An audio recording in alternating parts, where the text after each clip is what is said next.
सोलापूर मुंबई सोलापूर बेंगलोर विमानसेवेला सुरुवात होण्याची घोषणा आज झालेली आहे। खऱ्या अर्थाने सोलापूरकरांचा हा आनंदाचा दिवस आहे। मुख्यमंत्री देवेंद्र फडणवीस साहेब यांनी जो शब्द आपल्या सोलापूरकरांना दिला होता तो आज पूर्ण होत आहे।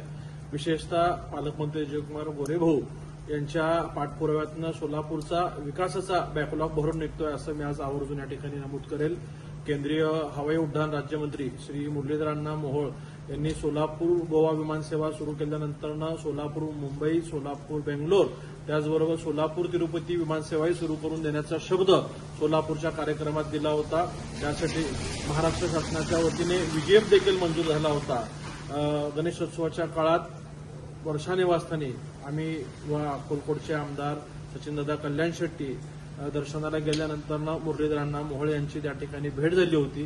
त्यांनी आवर्जून सांगितलं की सोलापूर मुंबई विमानसेवा आपण पुढच्या 15 दिवसात सुरू करतोय आणि त्याचबरोबर सोलापूर बेंगलोर देखील करतोय याची माहिती त्यांनी आम्हाला दिली होती। आज ही दोन्ही विमानसेवा सुरू होण्याची घोषणा मुरलीधर अण्णा मोहोळ यांनी केलेली आहे। आता निश्चितच सर्व सोलापूरकरांची जबाबदारी आहे की आपण सर्वांनी या विमानसेवेला प्रतिसाद द्यायचा आहे। फक्त सोलापूर जिल्ह्याच नाही तर आजूबाजूच्या धाराशिव असेल लातूर असेल किंवा कर्नाटक राज्यातील विजयपूर असेल किंवा गुलबर्गा या जवळच्या परिसरातील लोकांनी सुद्धा सोलापूरच्या या विमानसेवेचा लाभ घेऊन या विमानसेवेला प्रतिसाद द्यावा असे मी सर्व सोलापूरकरांना विनंती करतो।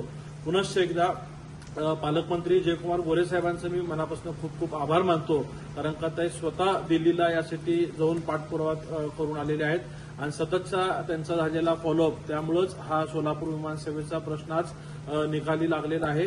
यासाठी मी मुख्यमंत्री देवेंद्र फडणवीस साहेब पालकमंत्री जयकुमारजी गोरे साहेब व विशेषतः ज्यांनी सोलापूरवर भरभरून प्रेम केलं असं केंद्रीय हवाई उड्डाण मंत्री मुरलीधर अण्णा मोहोळ यांचे खूप खूप आभार मानतो। धन्यवाद।